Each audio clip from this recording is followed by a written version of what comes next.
آج کے اس تفصیلی جائزے میں ہم ایک بہت ہی میرا مطلب ہے ایک بہت ہی دلچسپ موضوع پر بات کرنے والے ہیں، لیکن اس سے پہلے ذرا تصور کریں کہ کسی شخص کی ہڈی ٹوٹ گئی ہے۔ وہ ہسپتال جاتا ہے، ڈاکٹر ایکس رے کرتا ہے اور اسکرین پر وہ خرابی بالکل صاف نظر آ جاتی ہے۔ ہاں بالکل، وہ ٹوٹی ہوئی سفید لکیر۔ ڈاکٹر بس اس کی طرف اشارہ کر کے کہتا ہے کہ یہ رہی خرابی، اسے بس یوں جوڑنا ہے۔ یعنی کتنا سیدھا اور تسلی بخش معاملہ ہے۔ اصل میں ہم انسانوں کو چیزیں واضح دیکھنا پسند ہے۔ ہڈی ٹوٹی ہے یا نہیں، انفیکشن ہے یا نہیں، یہ سب لیبارٹری کی رپورٹس میں ظاہر ہو جاتا ہے۔ یہ ایک دو ٹوک صورتحال ہوتی ہے۔ بالکل، لیکن مسئلہ تب شروع ہوتا ہے جب ہم انسان کے باطن، اس کے رویوں اور روحانیت کی دنیا میں قدم رکھتے ہیں۔ ہاں، وہاں یہ سالی ایکس رے مشینیں فیل ہو جاتی ہیں۔ بالکل فیل ہو جاتی ہیں۔ تکبر، حسد، دکھاوا یا اندر کا کھوکھلا پن کسی اسکرین پر نظر نہیں آتا۔ ہم ایک ایسے تشخیصی منظر نامے کو دیکھ رہے ہوتے ہیں جو انتہائی دھندلا اور پیچیدہ ہے۔ اور مزے کی بات یہ ہے کہ انسان صدیوں سے اسی دھندلے پن کو صاف کرنے کی کوشش کر رہا ہے، کیونکہ دیکھیں، باطنی بیماریاں جسمانی بیماریوں سے کہیں زیادہ خطرناک ہوتی ہیں، لیکن ان کی تشخیص اتنی ہی مشکل ہے۔ صحیح، اور اسی الجھن کو سلجھانے کے لیے آج کا یہ تفصیلی جائزہ ترتیب دیا گیا ہے۔ آج ہمارے سامنے جو بنیادی ماخذ ہے وہ مولانا امین احسن اصلاحی کی مارے قتل آرا تصنیف تزکیہ نفس ہے۔ واہ، یہ بہت ہی کمال کی کتاب ہے۔ ہے نا؟ اس کتاب کی دونوں جلدوں میں اس موضوع کو جس گہرائی سے پرکھا گیا ہے وہ واقعی حیران کن ہے، کیونکہ عام طور پر جب ہم تزکیہ کا لفظ سنتے ہیں تو ذہن میں فوراً کسی ایسے شخص کا خاکہ ابھرتا ہے جس نے دنیا ترک کر دی ہو۔ بالکل، کوئی ایسا شخص جو کسی غار میں بیٹھا ہو۔ ہاں، جو جنگل یا خانقاہ میں بیٹھا بس عبادت کر رہا ہو اور معاشرے سے کٹا ہوا ہو۔ میں تو ہمیشہ یہی سوچتی تھی۔ اور یہی وہ سب سے بڑی غلط فہمی ہے جس کا اس کتاب میں بہت تفصیلی اور منطقی انداز میں ازالہ کیا گیا ہے۔ اس تصنیف کی سب سے خاص بات یہ ہے کہ یہ روحانیت کے ان روایتی تصورات کو پوری طرح چیلنج کرتی ہے۔ یعنی وہ غار والا تصور غلط ہے؟ بالکل غلط ہے۔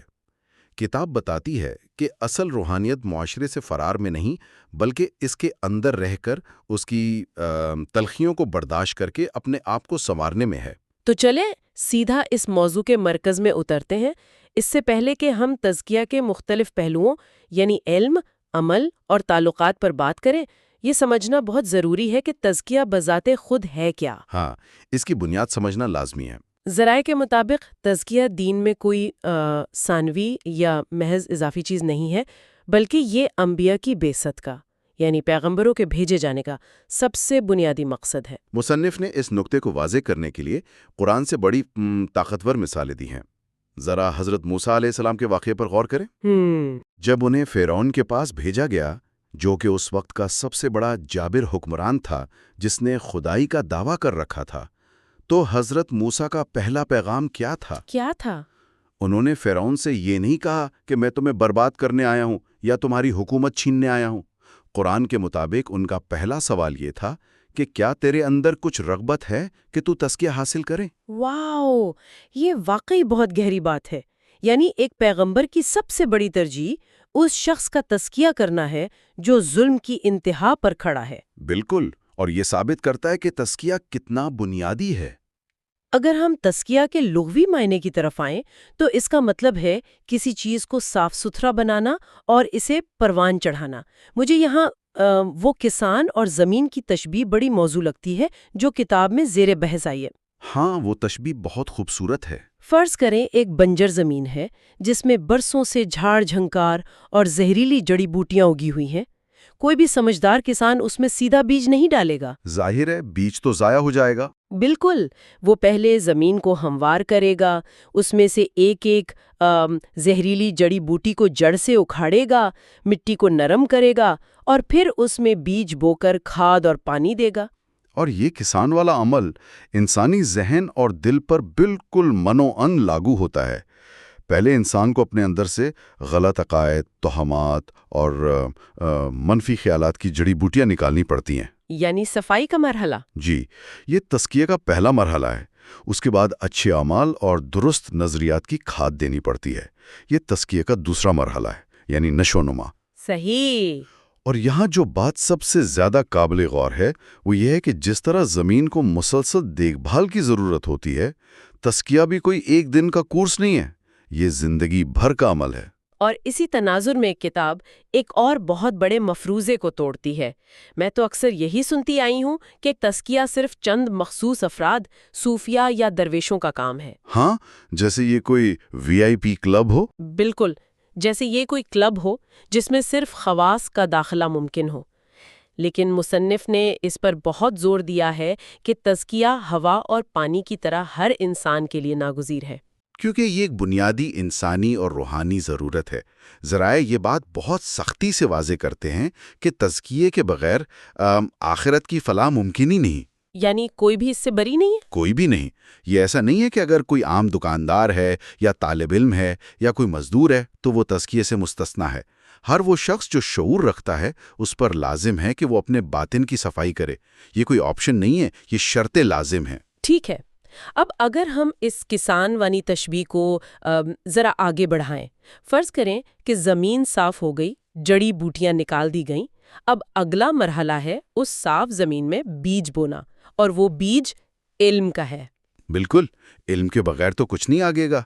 ہاں، کیونکہ کوئی بھی عمل، کوئی بھی عقیدہ اس وقت تک درست نہیں ہو سکتا جب تک اس کی بنیاد درست علم پر نہ ہو۔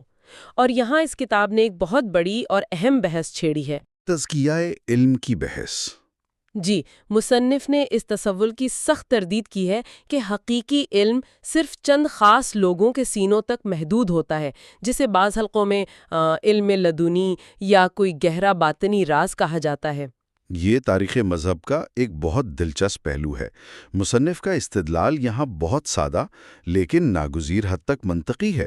کیا کہتے ہیں وہ سوال اٹھاتے ہیں کہ اگر تزکیہ ہر انسان کی ضرورت ہے اور تزکیہ درست علم کے بغیر ممکن نہیں، تو پھر وہ علم چند افراد کا راز کیسے ہو سکتا ہے؟ بالکل، دین کوئی خفیہ تنظیم یا سیکرٹ سوسائٹی تو نہیں ہے۔ ہاں، جس کے اصول صرف اس کے منتخب ممبران کو پتہ ہوں اور باقی عوام اندھیرے میں ٹامک ٹوئیاں مارتے رہیں۔ اگر ہم اسے روزمرہ زندگی کے اصولوں پر پرکھیں تو بات اور واضح ہو جاتی ہے۔ میرا مطلب ہے، اگر آکسیجن ہر انسان کی بقا کے لیے ضروری ہے تو قدرت نے اسے سب کے لیے عام کر دیا ہے۔ یہ ممکن نہیں کہ آکسیجن صرف چند مخصوص لوگوں کے لیے ایک راز ہو۔ بہت اچھی مثال ہے۔ اور بالکل اسی طرح اگر انسان کی روحانی بقا کے لیے دین کا علم ضروری ہے تو وہ علم ہر ایک کی دسترس میں ہونا چاہیے۔ اور اسی نقطے سے ایک بڑا سوال پیدا ہوتا ہے جو مجھے بہت کھٹکتا ہے کہ آخر یہ خفیہ علم یا باطنی راز کا تصور آیا کہاں سے؟ دیکھیں، مصنف کے تجزیے کے مطابق اس کے پیچھے ایک نفسیاتی اور سماجی وجہ ہے۔ وہ کیا؟ تاریخ میں بعض اوقات لوگوں نے اپنی کوتاہیوں کو چھپانے کے لیے یا دین میں ایسے نظریات شامل کرنے کے لیے جن کی شریعت میں کوئی اصل نہیں تھی، علم کو راز کا نام دے دیا۔ اچھا، یعنی بچنے کا راستہ۔ بالکل، یہ دراصل احتساب سے بچنے کا ایک طریقہ ہے۔ اگر کوئی کہے کہ میرا علم ایک باطنی راز ہے جو آپ نہیں سمجھ سکتے، تو اس کا مطلب ہے کہ اب اس پر کوئی سوال نہیں اٹھایا جا سکتا۔ یعنی وہ اپنے لیے ایک استثناء پیدا کر رہا ہے، وہ شریعت کے ظاہری پیمانوں سے بالاتر ہو گیا۔ جی ہاں، جبکہ اصل ذرائع یعنی قرآن اور سنت کے مطابق دین حق بالکل واضح اور شفاف ہے۔ اس میں کوئی پردہ یا خفیہ کوڈ نہیں ہے۔ کوئی کوڈ نہیں ہے۔ حقیقی علم کا سرچشمہ خدا کی معرفت ہے، اور یہ معرفت سب کے لیے کھلی ہے۔ جو شخص بھی صدق کے دل سے اسے سمجھنا چاہے گا وہ سمجھ لے گا۔ اب ہم ایک قدم اور آگے بڑھتے ہیں۔ فرض کریں کہ علم خالص اور واضح ہو گیا، انسان کو پتہ چل گیا کہ صحیح کیا ہے اور غلط کیا ہے، لیکن ہم دیکھتے ہیں کہ لوگ علم رکھنے کے باوجود ناکام ہو جاتے ہیں۔ ہاں، جان لینا کافی نہیں ہوتا۔ بالکل، اس علم کو عمل کے سانچے میں ڈھالنا ضروری ہے۔ لیکن سوال یہ ہے کہ کیا ہر وہ عمل جو بظاہر اچھا اور نیک نظر آ رہا ہو وہ حقیقتاً بھی اچھا ہوتا ہے؟ اور یہی وہ مقام ہے جہاں انسان کے باطن کا اصل امتحان شروع ہوتا ہے، جسے ہم تزکیہ عمل کہتے ہیں۔ کتاب واضح کرتی ہے کہ عمل کا محض ظاہری طور پر اچھا ہونا اس کی قبولیت کی ضمانت نہیں ہے۔ قبولیت کے لیے دو بنیادی اور بڑی کڑی شرائط ہیں۔ وہ کون سی ہیں؟ پہلی شرط ہے اخلاص، یعنی وہ عمل خالصتاً اور صرف اللہ کی رضا کے لیے ہو۔ اس میں کوئی دنیاوی غرض، کوئی شہرت کی تمنا شامل نہ ہو۔ اور دوسری شرط؟ اور دوسری شرط ہے درستگی، یعنی وہ عمل طریقے کے لحاظ سے سنت کے مطابق ہو۔ ذرائع میں فضیل بن عیاض رحمۃ اللہ علیہ کا ایک بہت جامع قول نقل کیا گیا ہے کہ بہترین عمل وہ ہے جو خالص بھی ہو اور درست بھی۔ اس بات کو سمجھنے کے لیے میں ایک کھوٹے سکے کی مثال دوں گی جو ذہن میں آ رہی ہے۔ ہاں بتائیں۔ فرض کریں ایک شخص کے پاس بہت چمکدار، خوبصورت اور بھاری سکہ ہے۔ بظاہر وہ بہت قیمتی لگ رہا ہے، لیکن جب وہ اسے بازار میں لے جا کر کچھ خریدنے کی کوشش کرتا ہے تو دکاندار اس سے پرکھتا ہے اور کہتا ہے کہ اس کی دھات نقلی ہے، یہ کھوٹا سکہ ہے۔ بالکل درست تشبیہ ہے۔ اب وہ سکہ جتنا مرضی چمکدار ہو، بازار میں اس کی کوئی قیمت نہیں۔ روحانیت کی دنیا میں بھی میرا ماننا ہے کہ بغیر اخلاص کے کیے گئے اعمال کھوٹے سکے ہی ہیں جو روحانی بازار میں کچھ نہیں خرید سکتے۔ اور اس کھوٹے سکے کے اندر جو زنگ ہے، جو اسے نقلی بناتا ہے، اسے مصنف نے ریا یعنی دکھاوا قرار دیا ہے۔ ریا، ہاں، یہ بہت خطرناک ہے۔ کتاب کے مطابق عمل کو برباد کرنے والی جتنی بھی آفتیں ہیں، ان میں سب سے خطرناک اور خاموش آفت ریاکاری ہے۔ یہ ایک دیمک کی طرح ہے جو اندر ہی اندر بظاہر شاندار نظر آنے والے اعمال کو چاٹ جاتی ہے۔ اگر ہم ریاکاری کے نفسیاتی پہلو پر غور کریں تو یہ بہت خوفناک ہے۔ میرا مطلب ہے، اگر کوئی شخص اس لیے سخاوت کر رہا ہے تاکہ لوگ اسے نیک سمجھیں تو وہ دراصل اللہ کی تو عبادت کر ہی نہیں رہا۔ تو پھر وہ کس کی عبادت کر رہا ہے؟ میں سوچتی ہوں کہ وہ اپنے نفس کی، اپنی انا کی اور ان لوگوں کی عبادت کر رہا ہے جن سے وہ تعریف کا متلاشی ہے۔ 100% درست۔ اس کا مقصود رضائے الہی نہیں بلکہ معاشرے میں اپنی واہ واہ کروانا ہے۔ وہ لوگوں کے ذہنوں میں اپنی ایک دیوتا جیسی تصویر بنانا چاہتا ہے۔ یہ دراصل شرک کی ہی ایک انتہائی باریک اور پوشیدہ قسم ہے۔ کتاب نے اس کی جو عملی مثالیں دی ہیں وہ واقعی دل پر لگتی ہیں، جیسے انفاق یعنی صدقہ و خیرات کا معاملہ۔ ہاں، اس کی مثالیں تو روزمرہ کی ہیں۔ ہم معاشرے میں کثرت سے دیکھتے ہیں کہ بعض اوقات لوگ بہت بڑی رقم صدقہ تو کرتے ہیں لیکن اس کے پیچھے مقاصد کچھ اور ہوتے ہیں۔ کچھ لوگ غریب کی مدد کر کے اس پر احسان جتاتے ہیں، اسے ہر محفل میں یاد کرواتے ہیں کہ میں نے برے وقت میں تمہارا ساتھ دیا تھا۔ بالکل۔ کچھ لوگ ساحل کے ساتھ بدسلوکی کرتے ہیں اور کچھ تو محض برادری میں اپنی چودراہٹ اور روب قائم کرنے کے لیے دیگیں چڑھاتے ہیں اور پیسے لٹاتے ہیں۔ اور یہ ساری چیزیں اس عمل کی اصل روح کو وہیں قتل کر دیتی ہیں۔ مصنف کا موقف یہ ہے کہ ظاہری عمل کا ہجوم اہمیت نہیں رکھتا، اہمیت اس کے پیچھے چھپی ہوئی نیت کی ہے۔ نیت سب کچھ ہے۔ اگر کوئی شخص لاکھوں روپے اس نیت سے خرچ کرے کہ محلے میں اس کا نام ہو جائے تو وہ عمل باطل ہے، اس کا روحانی وزن صفر ہے۔ اور اگر کوئی آدھی روٹی کھلائے؟ ہاں، اگر کوئی شخص خلوص نیت سے ایک بھوکے انسان کو آدھی روٹی بھی کھلا دے، صرف یہ سوچ کر کہ اس کا رب خوش ہوگا، تو وہ عمل تزکیہ کے راستے میں ایک بہت بڑا اور وزنی قدم ہے۔ یہ بات بہت سکون دیتی ہے۔ خیر، علم اور عمل کی اس گہری بحث کے بعد اب ہم اس جائزے کے سب سے عملی اور شاید سب سے مشکل حصے کی طرف آتے ہیں۔ تزکیہ تعلقات و معاملات۔ جی بالکل، کیونکہ انسان کوئی ایسا وجود تو ہے نہیں جو تنہا کسی خلا میں رہتا ہو۔ وہ ایک خاندان کا، ایک محلے کا اور ایک ریاست کا حصہ ہے۔ اور یہیں پر آ کر یہ کتاب روایتی اور خانقاہ روحانیت کے تصور پر سب سے کاری ضرب لگاتی ہے۔ ہم نے شروع میں بھی اس کا ذکر کیا تھا۔ جی، عام تاثر یہ ہے کہ رہبانیت یعنی دنیا سے کٹ کر کسی پہاڑ پر چلے جانا سب سے اعلیٰ درجے کا تزکیہ ہے، لیکن مصنف دلائل کے ساتھ واضح کرتے ہیں کہ یہ اسلام کا تصور تزکیہ ہرگز نہیں ہے۔ تو پھر اسلام کا تصور کیا ہے؟ اسلام میں حقیقی تزکیہ یہ ہے کہ انسان خدا کے ساتھ اپنا تعلق استوار کرے اور پھر اسی بنیاد پر اپنے ارد گرد موجود انسانوں کے حقوق ادا کرے، اپنے نفس کے، والدین کے، بیوی بچوں کے اور ریاست کے فرائض ایمانداری سے پورے کرے۔ ذرا رکیے، میں یہاں آپ کو روک کر ایک سوال اٹھانا چاہوں گی جو یقیناً بہت سوں کے ذہن میں آ رہا ہوگا۔ جی ضرور پوچھیں۔ یہ بات نظریاتی طور پر تو بہت اچھی لگتی ہے کہ معاشرے میں رہیں، سب کے حقوق ادا کریں، لیکن عملی حقیقت تو یعنی وہ کچھ اور ہی ہے۔ جب انسان معاشرے میں رہتا ہے تو اسے دفتر میں سازشوں کا سامنا ہوتا ہے، خاندان میں جائیداد کے جھگڑے ہوتے ہیں، بازار میں تاجر جھوٹ بول رہے ہوتے ہیں۔ بالکل، ماحول بہت آلودہ ہوتا ہے۔ تو ایسے گندے اور زہریلے ماحول میں پاکیزگی برقرار رکھنا تو تقریباً ناممکن ہو جاتا ہے۔ تو کیا اس صورت میں کسی خاموش جگہ پر گوشہ نشین ہو جانا، جہاں کوئی آپ کا حق مارنے والا نہ ہو، کیا یہ اپنے ایمان کو بچانے کی ایک بہتر حکمت عملی نہیں ہے؟ مصنف اس چیز کے اتنے خلاف کیوں ہیں؟ یہ ایک بہت اہم اور فطری الجھن ہے، لیکن مصنف نے اس کا جو جواب دیا ہے وہ روحانیت کے پورے تصور کو بدل دیتا ہے۔ وہ کہتے ہیں کہ چیلنجز سے بھاگ جانا فرار ہے، کوئی نیکی نہیں ہے۔ فرار ہے؟ جی، یہ بزدلی اور ہتھیار ڈالنے کے مترادف ہے۔ اگر کوئی شخص جنگل میں تنہا بیٹھا ہے اور دعویٰ کرتا ہے کہ اس میں غصہ یا لالچ نہیں ہے، تو یہ کوئی کمال نہیں، کیونکہ وہاں تو اسے غصہ دلانے والا یا رشوت دینے والا کوئی ہے ہی نہیں۔ ہاں، یہ بات تو ہے۔ اصل امتحان لیبارٹری کے کنٹرول ماحول میں نہیں ہوتا، میدان جنگ میں ہوتا ہے۔ یعنی معاشرہ وہ میدان جنگ ہے۔ بالکل۔ مصنف کہتے ہیں کہ اصل تزکیہ تو یہ ہے کہ انسان اسی بازار میں بیٹھا ہو جہاں جھوٹ بول کر زیادہ منافع کمانے کا لالچ سامنے ہو اور وہ سچ بولے۔ یہ واقعی کمال ہے۔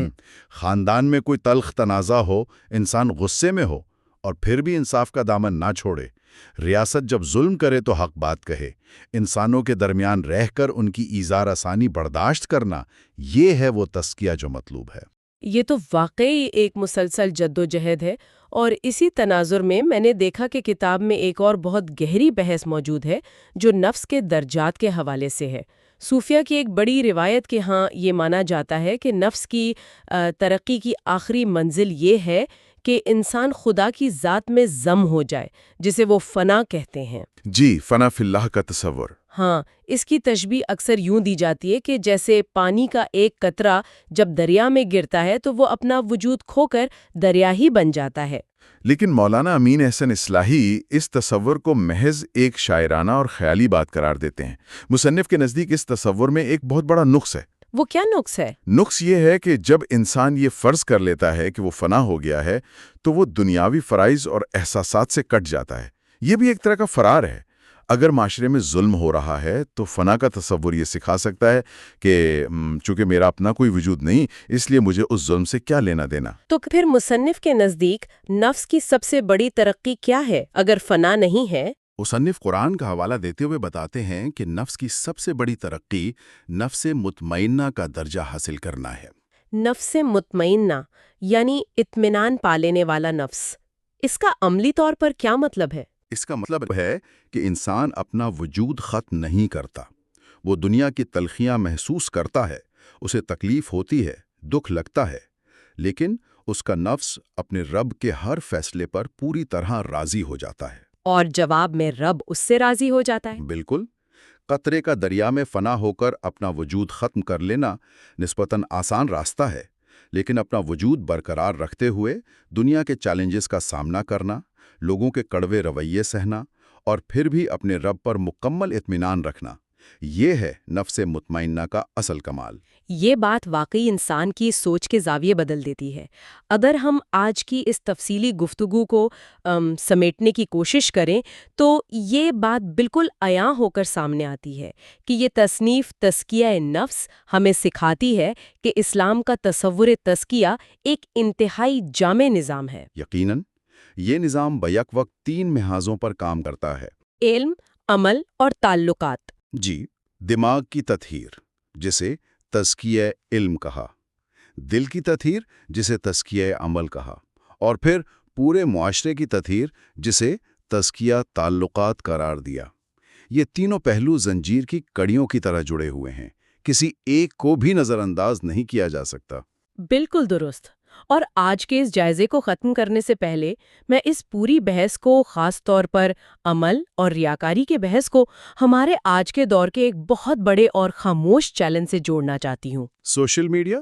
ہاں، ہم نے تفصیل سے بات کی کہ ریا یعنی دکھاوا اور لوگوں سے توثیق چاہنا اعمال کی سب سے بڑی آفت ہے۔ اب ذرا آج کی زندگی پر غور کریں۔ ہم ایک ایسے ڈیجیٹل دور میں ہیں جہاں ہماری زندگی کا بڑا حصہ سوشل میڈیا کی اسکرینز پر گزرتا ہے، جہاں ہر چیز کی پیمائش، لائکس، کمنٹس اور دوسروں کی داد سے ہوتی ہے۔ بالکل۔ ہم جو کھاتے ہیں، جہاں گھومتے ہیں، حتیٰ کہ بعض اوقات ہم جو عبادت یا خیرات کرتے ہیں، ہم شعوری یا لاشعوری طور پر اسے دنیا کے سامنے پیش کرنا چاہتے ہیں۔ ہم چاہتے ہیں کہ لوگ سراہیں، ہماری ایک خاص تصویر ان کے ذہنوں میں بنے۔ یہ بہت خطرناک رجحان ہے۔ تو ایک سوال جو ہم سب کو خود سے پوچھنا چاہیے وہ یہ ہے کہ اس مسلسل نمائش کے دور میں کیا ہم نادانستہ طور پر اپنے اندر روزانہ ریاکاری کا بیج نہیں بو رہے ہیں؟ یہ واقعی بہت چھپتا ہوا سوال ہے۔ اگر ہمارے اعمال اور ہماری پوسٹ کا بنیادی محرک ہی یہ بن جائے کہ لوگ مجھے کیسا دیکھ رہے ہیں، تو پھر وہ اخلاص کہاں بچتا ہے جو قبولیت کی پہلی شرط ہے؟ پھر تو وہ کھوٹا سکہ بن گیا۔ بالکل۔ اگر نیت میں دنیا کی داد شامل ہو گئی تو جو بھی کیا وہ کھوٹا سکہ بن گیا۔ اور ایسی صورتحال میں جہاں ہر چیز کا مقصد صرف ڈیجیٹل دکھاوا بن جائے، ہم اس نفس مطمئنہ تک کیسے پہنچ سکتے ہیں؟ شاید آج کے اس شور و گل کے دور میں ہمیں اپنی روح اور نیتوں کے لیے اس ایکس رے مشین کی سب سے زیادہ ضرورت ہے جس کا ذکر میں نے بالکل آغاز میں کیا تھا، تاکہ ہم خود دیکھ سکیں کہ ہمارے اعمال اندر سے کھوکھلے تو نہیں۔ ایسا سوال ہے جو ہم سب کو خود اپنے آپ سے پوچھنا ہے۔ آج کے اس تفصیلی جائزے میں ہمارے ساتھ شامل ہونے کا بہت شکریہ۔ اپنی روحانی اور فکری صحت کا خیال رکھیے اور اپنے اعمال کا احتساب کرتے رہیے۔